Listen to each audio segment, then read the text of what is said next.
Hello students, welcome to easy maths for JEE. I am Ujjwal Kaushik, your friend. जो भी students IIT JEE की preparation कर रहे हैं उनके लिए हमारा बहुत यूजफुल है। आज एक क्वेश्चन है, let a line passing through two distinct point P and Q and be parallel to the vector this. If the distance of the point Q from the point R is 5, then the square of the area of triangle PQR. तो चलिए पहले थोड़ा सा अपना diagram बनाने की कोशिश करते हैं। क्या गिवन है, एक लाइन है जो कि पास कर रही है दो डिस्टिंक्ट पॉइंट P और Q से। तो ये मान लीजिए मेरी लाइन है, यहाँ पे मैंने ये पॉइंट P मान लिया और यहाँ पे ये पॉइंट Q है, इससे पास कर रही है। जो P पॉइंट है वो पॉइंट गिवन है -2, -1 और 3। Q पॉइंट हमें पता नहीं है और गिवन है this line is parallel to the vector. तो ये किसी वेक्टर के पैरेलल है, तो यहाँ पे वेक्टर मान लेते हैं, मेरा वेक्टर हुआ इसके पैरेलल है और वेक्टर है 3i plus 2j plus 2k। ठीक है, अब गिवन है if the distance of the point Q from the point R। तो यहाँ पे मान लेते हैं पॉइंट R है और ये R Q के बीच का जो डिस्टेंस है ये मुझे गिवन है 5 है। तो हमें इस ट्राइंगल PQR का एरिया बताना है। ठीक है, R पॉइंट कितना गिवन है 1 3 3। तो अगर हमें Q पॉइंट पता लग जाए तो बस हमारा क्वेश्चन खत्म। तो देखो यहाँ पे हम Q पॉइंट को मान लेते हैं कि Q जो पॉइंट है वो मान लो X Y और Z है। ठीक है, अब हम यहाँ पे लाइन का बहुत खूबसूरत कॉन्सेप्ट यूज करेंगे। देखो लाइन क्या होती है, दो कॉन्सेप्ट है। पहली बात तो अगर जो मेरा लाइन होती है उसकी इक्वेशन होती है x minus X one upon A, this is equal to y minus Y one upon B, this is equal to z minus Z one upon C. इस कंडीशन में जो मेरी लाइन है वो पॉइंट x1 y1 z1 से क्या करती है, पास करती है। ठीक है, और डायरेक्शन रेशियो जो होते हैं मेरी लाइन के, डायरेक्शन रेशियो ऑफ लाइन, या फिर हम कहें कि वो लाइन जो है किस वेक्टर के पैरेलल जो होती है वो होता है मेरा a b c।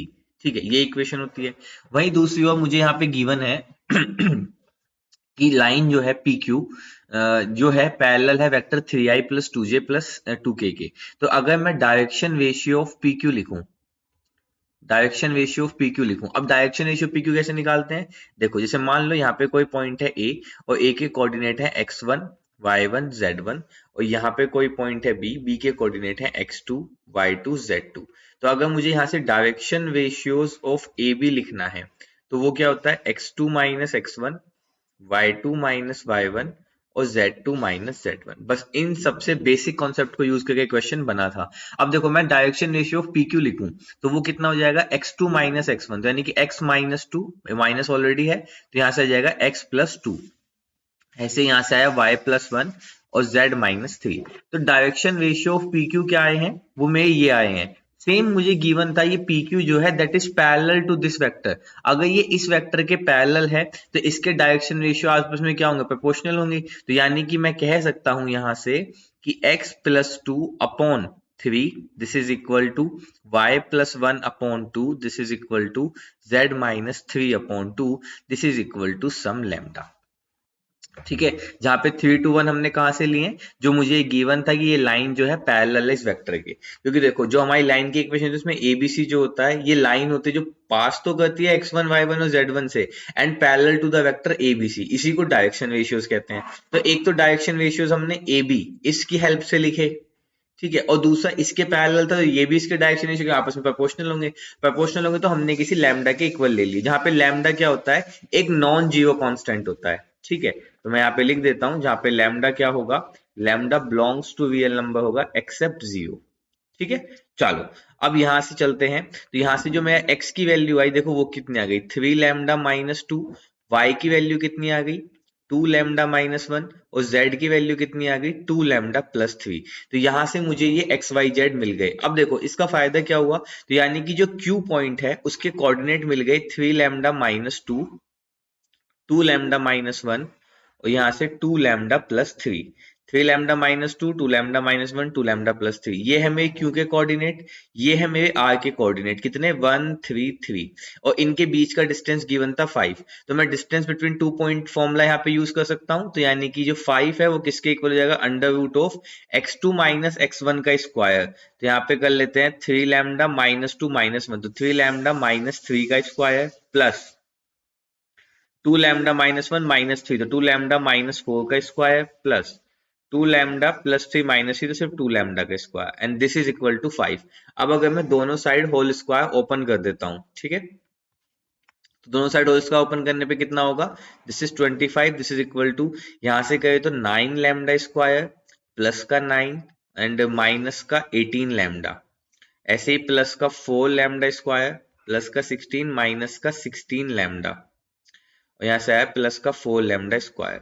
तो 25 is equal to lambda square और ये लैम्डा स्क्वायर, तो देखो ये तीन टर्म है, तो 9 प्लस 4, तो यहाँ से आया 13 और ये प्लस 4 तो ये हो गया 17, तो यहाँ से हुआ 17 लैम्डा स्क्वायर, ठीक है।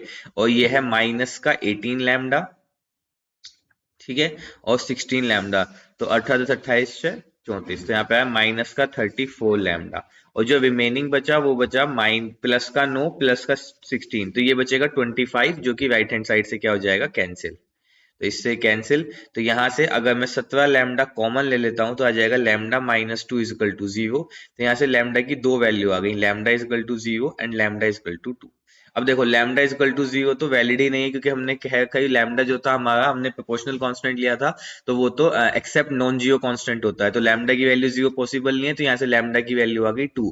अब अगर लैम्डा की वैल्यू 2 आ गई तो यहाँ से हम पॉइंट क्यों लिख सकते हैं, ठीक है, क्यू पॉइंट यही तो था, तो बस क्यू पॉइंट क्या हो जाएगा, क्यू के कोऑर्डिनेट होंगे 3 लैम्डा माइनस 2, तो 3 दूनी 6 में से 2 गए 4, तो क्यू के पॉइंट क्या आ गए 4, उसके बाद 2 दूनी 4 में से 1 गए 3, 2 दूनी 4 प्लस 3 7, तो क्यू के कोऑर्डिनेट आ गए 4 3 7, तो यहाँ पे जो ये एक्स वाई जेड था मैं इसको लिख देता हूँ, क्यू के कोऑर्डिनेट कितने आ गए 4 3 7, बस अब हमारे लिए क्वेश्चन इजी हो गया। हमें क्या निकालना है, एरिया निकालना है, तो area of triangle P Q R this is equal to half of, यहाँ से दो एडजेसेंट साइड ले लेते हैं तो पी क्यू ले लेते हैं और cross product with P R ले लेते हैं, इसका magnitude, and this is equal to half. अब देखो क्रॉस प्रोडक्ट निकालना है, तो यहाँ पे आ जाएगा आई, यहाँ पे आ जाएगा जे, यहाँ पे आ जाएगा के, तो पी क्यू कैसे निकालेंगे, मैं आपको यहाँ पी क्यू साइड में निकाल के बता देता हूँ। देखो पी क्यू क्या होगा, क्यू माइनस पी, तो क्यू है 4 माइनस माइनस 2 तो यानी कि 6 आई, ठीक है, 3 माइनस माइनस 1 तो प्लस का 1 यानी कि 4 जे, प्लस 7 माइनस 3 यानी कि 4 के, ये तो निकला मेरा पी क्यू पी आर, तो यानी कि R vector minus P vector, तो आर कितना है 1 माइनस ऑफ माइनस 2 तो यानी कि प्लस का 3 आई, फिर 3 माइनस माइनस 1 तो यानी कि प्लस का 1 तो यानी कि 4 जे, और यहाँ पे 3 माइनस 3 यानी कि 0 के, तो ये हुए में पी क्यू पी आर, तो यहाँ पे रख देते हैं 6 4 4 3 4 0, ठीक है, and this is equal to, जब आप इसको सोल्व करेंगे तो यहां से ये वेक्टर आ जाएगा माइनस का 8i प्लस का 6j एंड प्लस का 6k, ठीक है। मैग्नीट्यूड निकाल लेंगे तो इसे 64 प्लस 36 प्लस 36, तो 36 36 72 और 64, तो 4 2 6 7 6 तो 136, तो एरिया कितना आया 136, तो मान लीजिए एरिया को मैं डेल से रिप्रेजेंट कर रहा हूँ, तो मेरा एरिया कितना है 136, मुझसे पूछा क्या था एरिया का स्क्वायर, तो इसका स्क्वायर कर देंगे, तो अंडर रूट 136, तो स्क्वायर करने पे आ गया 136, that is my right answer. I hope you are able to understand the video. If you have any doubt, you can ask to me into the comment box. Thank you very much. Please subscribe the channel. Be happy.